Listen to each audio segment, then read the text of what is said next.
Esdras, capítulo 1.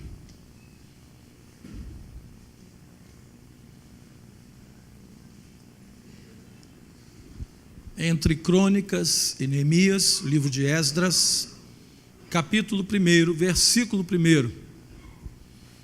A palavra de Deus nos diz assim: no primeiro ano de Ciro, rei da Pérsia, para que se cumprisse a palavra do Senhor por boca de Jeremias, despertou o Senhor o espírito de Ciro, rei da Pérsia, o qual fez passar pregão por todo o seu reino, como também por escrito, dizendo: assim diz Ciro, rei da Pérsia: o Senhor, Deus dos céus, me deu todos os reinos da terra e me encarregou de lhe edificar uma casa em Jerusalém de Judá.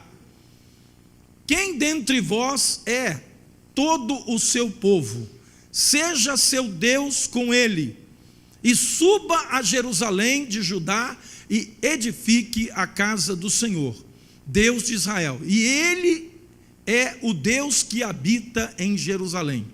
Todo aquele que restar em alguns lugares em que habita, os homens desse lugar o ajudarão com prata, ouro, bens e gado, afora dádivas voluntárias para a casa de Deus, a qual está em Jerusalém. Então se levantaram os cabeças de famílias de Judá e de Benjamim, e os sacerdotes e os levitas, com todos aqueles cujo Espírito de Deus despertou, para subirem e a edificar a casa do Senhor, a qual está em Jerusalém. Até aqui. Senhor nosso Deus, que a Tua palavra nessa noite seja na nossa vida como um divisor de águas, porque nada adianta ouvirmos a Tua voz, se ao ouvirmos a Tua voz, nós não tomarmos atitudes práticas para fazer aquilo que a Tua palavra nos manda fazer. Se nós não abrirmos o nosso coração, ó Deus, para que Tu possas reinar de verdade no nosso coração e deixarmos o Espírito Santo de Deus nos levar, nos guiar àquilo que é a Tua vontade para as nossas vidas, que isso possa acontecer aqui nessa noite. É o que nós te pedimos em nome de Jesus, e o povo de Deus diga amém. Você pode tomar o seu lugar, queridos? O livro de Crônicas, o livro de Esdras e o livro que vem a seguir, de Neemias, trata desse período em que Israel reedificou os muros e a casa do Senhor na cidade de Jerusalém. Há cerca de 70 anos anteriores a essa passagem, Israel passou por um dos momentos mais aterrorizantes da sua história, porque o povo de Israel, que era um povo soberano, que havia construído para si uma cidade, Jerusalém, estava numa situação caótica, porque eles foram conquistados pelo rei Nabucodonosor, que destruiu os muros, arrebentou com as portas da cidade, elas foram queimadas, e dali levaram para a Babilônia os principais de Israel. Todos os homens e mulheres que tinham algum tipo de importância, os príncipes, os filhos dos príncipes, os pedreiros, os ferreiros, os carpinteiros, os homens que lidavam com o metal, que produziam coisas de metal, de bronze, de prata, de ouro, os artífices, todos eles foram levados para a Babilônia. Aí você imagina como ficou aquela cidade, de muros derrubados, de portas queimadas, de famílias divididas, de pessoas que não havia mais liderança sobre a cidade, porque os líderes foram levados. Então, se você pensar numa situação dessa, você vai dizer assim: meu Deus, acabou a nação de Israel, acabou o povo de Israel diante de uma circunstância dessa. Então, o que eles passavam naqueles dias não era algo que estava fugindo ao controle de Deus. Pelo contrário, quando o profeta Jeremias se levantou para falar àquele povo que tudo aquilo que estava acontecendo era vontade de Deus, Os outros profetas diziam: não, isso é uma coisa terrível, Deus não quer isso, e vocês vão voltar rapidamente da Babilônia para Jerusalém. Jeremias disse: não. Nabucodonosor, Deus escolheu como seu servo. Meu Deus, um rei pagão, um rei idólatra, um rei que não temia Deus, o Deus de Israel, um rei que pegou todos os utensílios da casa de Deus e levou para a Babilônia e os colocou na casa do seu Deus, ou seja, dos ídolos da Babilônia. Mas o texto lá de Jeremias diz que Nabucodonosor foi escolhido como servo de Deus, e Deus deu autoridade a Nabucodonosor para fazer tudo aquilo de mal que ele estava fazendo para o povo de Israel. Mas ele disse: ao cumprirem-se 70 anos, vocês voltarão para Jerusalém. Deu-lhes uma ordem que, no meio daquela situação caótica, difícil, complicada, que eles deveriam lá na Babilônia não diminuir como povo, mas crescer. Eles deveriam dar os seus filhos e filhas para casarem-se uns com os outros, entre o povo de Israel, não casando-se com os babilônicos, mas entre o povo de Israel. Eles deu ordens expressas para que eles fizessem coisas que eles não queriam fazer lá na Babilônia, como, por exemplo, construir casas. Alguém que está fazendo plano para ir e voltar rapidinho não vai construir uma casa. Ele disse: não, vocês vão passar 70 anos, construam casas, plantem pomares, colham esses pomares, edifiquem. Ainda deu uma última missão para eles: vocês vão orar pela paz da Babilônia. Meu Deus, orar por quem nos escraviza e pedir a Deus que lhes dê paz? Vocês vão fazer isso, porque na paz da Babilônia vocês vão ter paz. Se eles não tiverem paz, vocês não terão paz. Queridos, difícil, a situação não era fácil, mas havia ali da parte de Deus preparado um plano de reconstrução. E é sobre esse plano de reconstrução que eu quero falar, usando o tempo que a gente tem para terminar o culto não muito tarde, porque o nosso projeto agora é não terminar o culto tarde, mas eu preciso comunicar isso para você. Esse plano de reconstrução de Deus para as nossas vidas. Naquela destruição toda existiria um plano de reconstrução.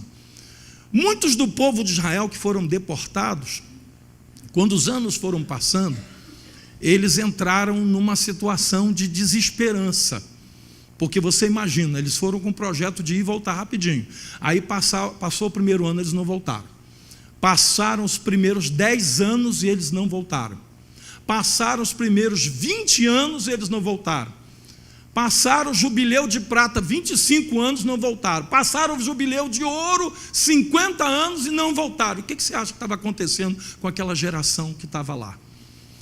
De filhos e filhas de Israel que já haviam nascido na Babilônia, já não estavam, eles nem se lembravam que um dia eles moraram em Jerusalém, aquela nova geração. Você sabe o que aconteceu com eles? Eles não acreditavam mais na possibilidade de voltarem para Jerusalém e de reversão daquela situação. Às vezes, querido, acontecem coisas na nossa vida que demoram um certo tempo e você começa a não acreditar na possibilidade de reversão. Eu quero dizer para você que o Deus a quem nós servimos, se você lê uma coisa na palavra de Deus e é promessa de Deus para a sua vida, Ele vai cumprir essa promessa. Quando cumpriu-se o tempo de 70 anos para aqueles que foram para a Babilônia, Nabucodonosor já havia morrido. No seu lugar já havia se levantado um outro rei, Dario. Dario guerreou com o príncipe, ou seja, o rei da Pérsia, que agora o dono da cocada preta não era nem mais Nabucodonosor, que era morto, e nem Dario, que perdeu a guerra. Agora levanta-se um Ciro, um homem que não temia Deus, um homem que não conhecia Deus, um homem que não era do povo de Israel, e que era agora o homem mais poderoso da face da terra, porque era o rei da Pérsia. O império babilônico já estava em queda e agora o império persa estava no lugar, cerca de 70 anos depois. Aí você diz assim: qual é a possibilidade de se cumprir aquilo que Jeremias falou para o povo de Israel 70 anos atrás? Jeremias já era morto. E junto com ele, talvez, todas as esperanças daquele povo que foram para lá, de voltarem para a sua terra. Mas o texto que nós acabamos de ler, irmãos, é algo sobrenatural. Esse homem que não temia Deus, esse homem que não tinha conhecimento de Deus. O versículo 1 diz: no primeiro ano do rei Ciro, rei da Pérsia, para que se cumprisse a palavra do Senhor por boca de Jeremias, despertou o Senhor o espírito de Ciro, rei da Pérsia, o qual fez passar pregão por todo o seu reino, como também por escrito, dizendo: assim diz Ciro, rei da Pérsia: o Senhor, Deus dos céus, me deu todos os reinos da terra e me encarregou de lhe edificar uma casa em Jerusalém de Judá. Você consegue entender um negócio desse? Eu consigo, só de uma forma: milagre, mover de Deus. Como que esse homem, que não era do povo de Israel, que não tinha conhecimento de Deus como o povo de Israel possuía, esse homem é despertado por Deus no seu espírito, e Deus enche o coração dele de desejo de construir, de reconstruir o templo em Jerusalém. Sabe por quê, irmão? Porque quando Deus tem promessa na sua palavra para a nossa vida, Ele move céus e terra, mas a promessa se cumprirá. Reis se levantam, reis caem, impérios se levantam, impérios caem, tempo passa, gente morre, mas a promessa de Deus, ela vai se cumprir. Irmãos, a igreja precisa reviver isso, porque a nossa vida, irmãos, ela foi destruída lá no Éden. A nossa vida, a nossa esperança foi destruída lá no Éden. Mas desde o Éden, Deus criou um plano de reconstrução. E esse plano de reconstrução passava por Noé, passava por Abraão, passava por Moisés, passava por Davi, a geração de Davi, a raiz de Jessé, seu pai.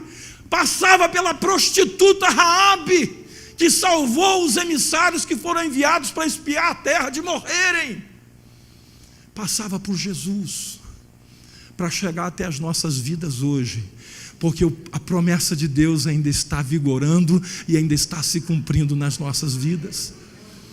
Amado, às vezes você passa por uma luta, você passa por um problema, você está enfrentando dias difíceis na sua vida, em áreas das mais diversas, né?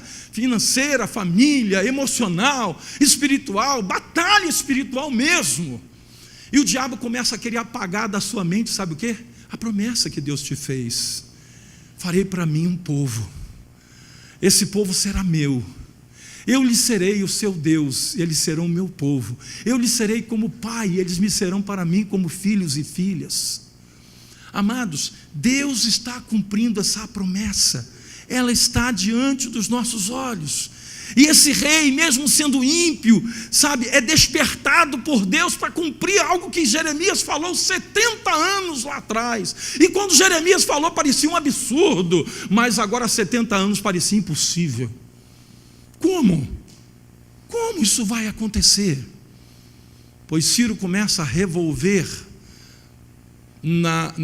nos escritos reais antepassados a ele, e encontra lá um documento da época em que Nabucodonosor fez o que fez. E nesse documento havia uma previsão de que esse povo voltaria 70 anos depois. E quando Ciro toma conhecimento, irmãos, ele não tinha que fazer isso, irmãos. Ele não tinha que fazer isso. Mas o Espírito de Deus toca no coração dele. E ele disse: isso vai se cumprir, e eu quero ser o instrumento do cumprimento dessa profecia. Tudo voltou, os utensílios foram devolvidos à casa do Senhor, coisas de valor, de bronze, de prata e de ouro, foram devolvidos para a casa do Senhor. tudo foi trazido de volta. Eu quero dizer para você, querido, que Deus quer trazer de volta para a sua vida tudo que o pecado, tudo que a separação, tudo que uma vida que você viveu durante algum tempo longe da presença de Deus, tudo que você não teve em termos de comunhão com Deus, visão a respeito da família, da sua vida, da sua alma, do seu viver, Deus quer restaurar tudo isso na sua vida. E da mesma forma hoje Deus quer restaurar as nossas vidas em Cristo. Jesus é o grande rei. A palavra de Deus diz que Ele nos deu como príncipe e governador dos povos. Ele é o grande governador dos povos. Um dia todo joelho terá que se dobrar e toda língua terá que confessar que Ele é o Senhor. O que foi destruído pelo diabo lá no Éden está sendo reconstruído por Jesus em nossas vidas. A igreja muitas vezes esquece disso. Sabe por que a gente esquece, irmãos? Porque nós estamos no meio da luta da Babilônia, né? Eu imagino os judeus lá na Babilônia, coitados, plantando, colhendo, dificuldades, né? Lutas que eles passavam lá, e os anos foram se passando, nasceram os filhos, nasceram netos. Agora já estava na 4ª geração daquele povo que nasceu lá naquela terra. E eles estavam perdendo completamente as esperanças de voltar. Mas eu quero dizer para você que no meio das nossas lutas, quando a gente parece que vai perdendo as esperanças, Deus faz um milagre e cumpre a sua promessa. Do nada, daquilo que parece que não tem mais jeito, o nosso Deus, Ele é especialista nisso. Essa reconstrução, queridos, ela acontece com a participação direta do povo de Deus. Incrível isso. Deus falou no coração de Ciro que ele seria veículo, agente para fazer acontecer. Mas não seriam os persas que reconstruiriam o templo em Jerusalém. Deus colocou no coração dele que ele faria o decreto, que ele enviaria recursos, mas as mãos que iam fazer essa obra seriam mãos do povo de Israel. Deus falou com ele, olha, versículo 3: quem dentre vós é de todo o seu povo, seja o seu Deus com ele, e suba a Jerusalém de Judá, e edifique a casa do Senhor, Deus de Israel. Ele é o Deus que habita em Jerusalém. Ou seja, vocês que são o povo de Israel, vocês que são do povo de Deus, vocês é que vão reconstruir essa casa. E aí Neemias é escolhido para ser o líder desse trabalho. Um homem que era um simples copeiro do rei. Um homem que estava lá dentro do palácio, mas que nunca havia construído nada, nunca havia guerreado em nada. Era um serviçal de alto nível, né, que estava ao lado do rei, servindo tudo que o rei comia e tudo que o rei bebia. Ele era responsável, né, pelo alimento que chegava à mesa do rei. Um dia Neemias está lá meio triste, meio cabisbaixo, porque ele recebeu a visita do seu irmão, né, e o seu irmão veio de lá e contou a história do que estava acontecendo lá em Jerusalém. Olha, meu irmão, a coisa lá está feia. A cidade está toda destruída. Você imagina, 70 anos, irmãos? 70 anos, muros destruídos, portões queimados, não foi feito nada, porque não tinha líder. Todos os líderes foram levados para a Babilônia. Todos os príncipes, os filhos dos príncipes, os melhores artesãos, construtores, ferreiros, carpinteiros, tudo foram para lá. Então a cidade ficou sem condição de reconstruir. Aí ele começa a falar a Neemias, e aquilo entristece o coração de Neemias, assim, que ele nunca ficou tão triste. Aí ele vai servir o rei, e quando ele entra na presença do rei, ele que era um homem sempre alegre, sempre, né, para cima, que sempre colocava o rei para cima, né? Mas naquele dia ele estava com um olhar triste, e o rei perguntou para ele: o que se passa com você? Você está doente? Ele disse: não, eu estou bem de saúde. O rei disse: então deve ser tristeza da alma. O que está acontecendo com você? Aí ele rasga o coração, fala da tristeza de ver a sua terra, seus, né, parentes que ficaram lá, passando por aquele opróbrio, né? E aí o rei nomeia ele, dá cartas para ele, dá autoridade a ele, por escrito, com carimbo real, para ele passar nas matas lá e pegar a madeira que ele precisasse, com um homem que era responsável pela madeira do rei da Pérsia. Amados, Deus quer fazer uma reconstrução, mas Ele não vai fazer isso com qualquer um. Ele convida o seu povo, Ele convida a mim, Ele convida você, para você participar dessa reconstrução. Os inimigos que se levantaram lá em Jerusalém, tinha uma galera que não queria que o muro fosse reconstruído, que o templo fosse reconstruído, eles não queriam. Tem uma galera que não quer, né? Assim como tem uma galera hoje que não quer que a igreja tenha recurso para fazer nada. Essa turma é contra a igreja, é anti-igreja e se diz de Deus. A mesma coisa aconteceu com Neemias. Ele teve lá o Sambalate, né? O Tobias, os amonitas, os asdoditas. Eles eram contra a reconstrução dos muros e do templo e começaram a fazer pressão. Quando eles viram que não tinha jeito, que ia acontecer mesmo, que a coisa estava andando, era Deus que estava fazendo, aí eles vieram com um papinho e diziam: não, peraí, desculpa aí, nós queremos participar também. Aí sabe o que Neemias falou? Não, vocês não vão participar de nada, porque vocês são contra. E aqui essa obra é somente para aqueles que são verdadeiramente de Deus, são judeus de verdade, povo de Israel de verdade. Vocês não terão parte nessa obra e nem nos benefícios dessa obra. E eles ficaram de fora. Quando nós somos convidados, irmãos, a participar da obra de reconstrução que Deus está fazendo nas nossas vidas, e através das nossas vidas, na vida de outras pessoas, como esses congressos que acontecem de jovens, de casais, de adolescentes, esses cursos e oportunidades que tem na igreja de aprendizado, de conhecimento, de crescimento, de edificação da família, Deus está promovendo uma obra de restauração. E essa obra não pode acontecer se não houver ministração da palavra, se não houver limpeza pela água pura da palavra. Eu não acredito numa igreja, irmãos, que não tenha ensino da palavra de Deus, onde a palavra de Deus não esteja no centro dessa igreja, e onde Deus possa fazer uma obra de restauração a partir do conhecimento da verdade que liberta as nossas vidas.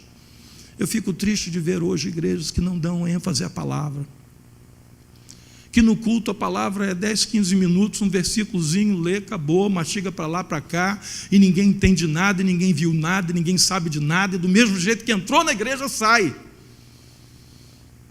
Muitas vezes uma manipulação, né, do ego das pessoas, né, uma massagem no ego para fazer a pessoa se sentir bem, mas não liberta a pessoa do pecado. Não liberta a pessoa do opróbrio, não liberta a pessoa daquela mazela que o faz viver de maneira escrava, como viviam lá o povo de Israel nesses 70 anos que foram para a Babilônia. Eles não eram considerados povo babilônico, eles estavam lá como que um mal necessário. Não é assim que o Senhor quer nos ver nessa terra. Deus quer ver famílias restauradas, curadas, lares abençoados, casamentos que vão perdurar, casamentos que vão atravessar os anos, casamentos que vão atravessar o tempo e vai dar testemunho dos avós e dos pais aos netos e aos filhos, para que eles também tenham casamentos tão duráveis quanto os dos seus pais e dos seus avós. Fidelidade, amor, comunhão, compromisso de uns com os outros, amor ao ponto de negar-se a si mesmo para se tornar um instrumento de bênçãos nas mãos do Senhor, jogando fora todo o egoísmo que divide, que separa, que sequela as vidas e as famílias. Esse é o projeto de Deus, irmãos, mas isso é um projeto de reconstrução. Eu quero dar um exemplo para os irmãos do que acontece aqui na igreja de prático, para a gente poder entender como se processa na nossa vida espiritual. Alguns anos atrás nós iniciamos a construção desse templo, tá? E estamos trabalhando nisso já há bastante tempo. Só que nesse tempo que estamos construindo, e agora lá em cima, nós deixamos, a parte de baixo está pronta já há algum tempo, e nós estamos fazendo 2 trabalhos aqui, o trabalho de construção e o trabalho de reconstrução, ou seja, de manutenção. Ao mesmo tempo que estamos construindo lá em cima, estamos fazendo manutenção aqui embaixo. Nesse tempo os irmãos viram, né? A gente trocar todos esses carpetes e fazer a forração debaixo das paredes, porque estavam com o embolso deteriorando. Esse teto já foi consertado várias vezes, mas agora, né, a coisa assentou de vez, não tem mais, mas teve muitas rachaduras aí, tive que fazer, né, aberturas no gesso, fazer chumbação e tal, preparar. Ou seja, está tudo bonitinho, mas esse lugar para estar bonitinho, não tem mais um assento desse de cadeira que você está sentando aí, que seja o original que nós compramos quando saímos de lá para cá. Todos já foram trocados, alguns até 2, 3 vezes o mesmo assento. Você sabe o que significa isso? Isso é a obra de Deus na nossa vida. Ao mesmo tempo que Ele constrói coisas novas na nossa vida, Ele nos ajuda a fazer manutenção naquilo que Ele já construiu. O crente tem que ser assim, ele constrói e ao mesmo tempo não deixa deteriorar aquilo que Deus já fez. A grande batalha do cristão no mundo que a gente vive hoje é crescer em Cristo, aprendendo coisas novas e não deixar ficar para trás a base do que recebemos lá atrás da parte do nosso Deus. O que eu vejo hoje são muitos cristãos que, avançando para as coisas novas, estão esquecendo das bases, estão esquecendo das coisas que são primárias. E aí ele está construindo algo grande aqui em cima, mas o inimigo está carcomendo as colunas, as bases, os alicerces de algo lindo que está aparecendo aqui em cima, mas embaixo está começando a ruir. O grande desafio da igreja, o grande desafio do povo de Deus, do povo cristão nessa terra, é avançarmos para o novo de Deus, sem perder o que já recebemos nas gerações que se passaram antes de nós. É guardarmos os preceitos que recebemos de homens de Deus, como o apóstolo Pedro, o apóstolo Paulo, João, nas cartas do Apocalipse. Ou seja, a base precisa ser sedimentada, fortalecida, sempre fortalecida para não perder a sua força, o seu vigor. E ao mesmo tempo saber que Deus também nos lança para coisas novas. A igreja precisa ser relevante, a igreja precisa ser contagiante, o povo de Deus precisa ser contextualizado com o seu momento, mas ao mesmo tempo não deixar ruir aquilo que é básico de Deus nas nossas vidas. Hoje existe uma grande confusão, né? Para a gente avançar para o novo, a gente tem que deixar o velho. Eu não acredito nisso, irmãos. Eu acredito que o que passou é base e nunca vai passar. Por quê? Porque aquilo que nós aprendemos lá atrás é o que nos sustenta hoje para a gente continuar caminhando. Se a gente relegar essas coisas, deixá-las para trás como se não tivesse mais valor, eu fico apavorado quando eu vejo alguns crentes hoje pegando o Antigo Testamento e deletando textos inteiros. Não, isso aqui não é para agora, isso aqui passou, isso aqui não serve mais, isso aqui não é Bíblia. Eu não entendo isso. Porque eu entendo que a Bíblia é uma unidade entre Gênesis e Apocalipse, é uma palavra só, de um Deus vivo e poderoso. É uma história de uma caminhada desse Deus com o seu povo, onde o pecado aconteceu e onde Deus tentou fazer tudo novo com Noé, sabendo que não ia dar certo, mas eu e você não sabíamos disso. Precisávamos da experiência de Noé para entendermos que a humanidade sem Cristo não vai funcionar nunca. Mas depois, todo aquele processo, né, dos profetas, dos juízes, dos reis de Israel, da lei que foi entregue através de Moisés e do sacrifício de Jesus na cruz, substituindo todo o sacrifício de animais, faz parte de um projeto de Deus para as nossas vidas. Amados, você está dentro desse projeto. A promessa que Deus fez lá atrás tem a ver com a minha, com a sua, com as nossas vidas. Mas nós não podemos perder de vista tudo isso. Nós precisamos, juntamente com a reconstrução, realizar aquilo que Deus quer fazer de permanente nas nossas vidas. A igreja saudável, a igreja que glorifica a Deus, a igreja que frutifica para a glória de Deus, é uma igreja baseada, né, nas determinações de Deus, na sua palavra, e ao mesmo tempo uma igreja que hoje olha para o presente, pega essas coisas bíblicas e as coloca em ação na sua vida nos dias de hoje. Essa é a igreja. Mas eu sei, irmãos, da luta, da dificuldade, dos problemas que nós enfrentamos, né? Aqui no versículo 4 diz assim: todo aquele que restar em alguns lugares em que habita, os homens desse lugar o ajudarão com prata, ouro, bens e gado, afora as dádivas voluntárias para a casa de Deus, a qual está em Jerusalém. O rei Ciro estava dizendo o seguinte: vocês vão se levantar para edificar, e não vai faltar quem Deus use para ajudar. Irmãos, isso é a história dessa igreja aqui. Isso é a história dessa igreja. Quando eu lembro que nós concretamos aquela primeira sapata lá do canto, com o resultado da venda de 6.000 cachorros quentes, e sabia que nós não tínhamos dinheiro para fazer muita coisa com aquele recurso, a não ser as primeiras sapatas de construção desse templo. Naquele dia que nós jogamos lá o primeiro carrinho, depois veio o irmão, jogou o segundo, o terceiro, e nós concretamos aquela primeira sapata, começou uma história de amor e de provisão de Deus sobre a vida dessa igreja. E desde aquele dia, nós nunca deixamos de construir. O diácono Jorge estava aqui com seus 2 filhos inicialmente, depois veio o terceiro, e aí contratamos serventes, e depois pedreiros, e carpinteiros, e ferreiros, né, que lida com o ferro, e construímos essa igreja numa prova incontestável de que Deus ainda continua fazendo o que Ele fez nos dias de Israel, quando aquele templo foi reconstruído, quando aquela cidade inteira, cujos muros foram derrubados e portas queimadas, foi reconstruída. Mas o que mais me encanta, irmãos, não é a sapata, não é a coluna, não é a parede, não é a laje, nada disso me encanta, porque um dia tudo isso vai perecer. O que mais me encanta são as reconstruções das vidas, das famílias.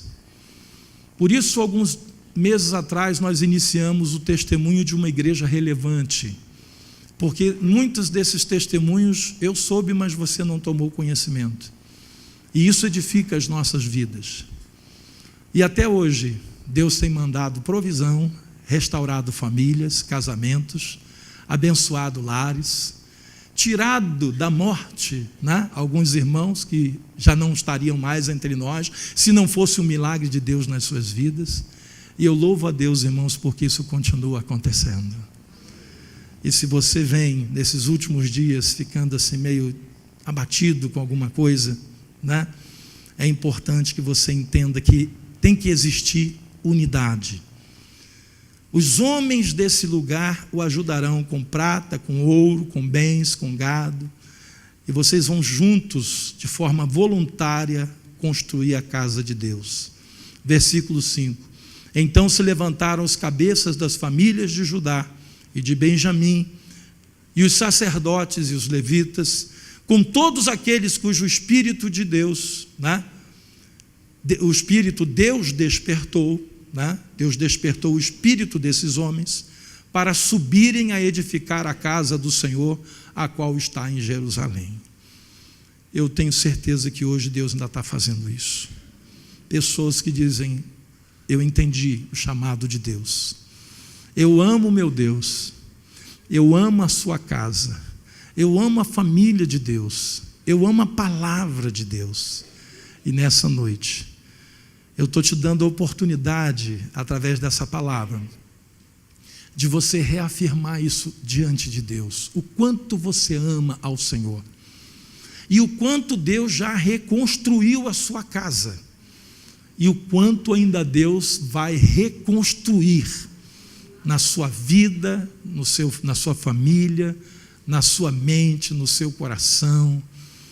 Irmãos, eu tenho certeza de uma coisa, como disse o apóstolo Paulo aos Filipenses: aquele que começou a boa obra em vós, há de completá-la até o dia de Cristo Jesus.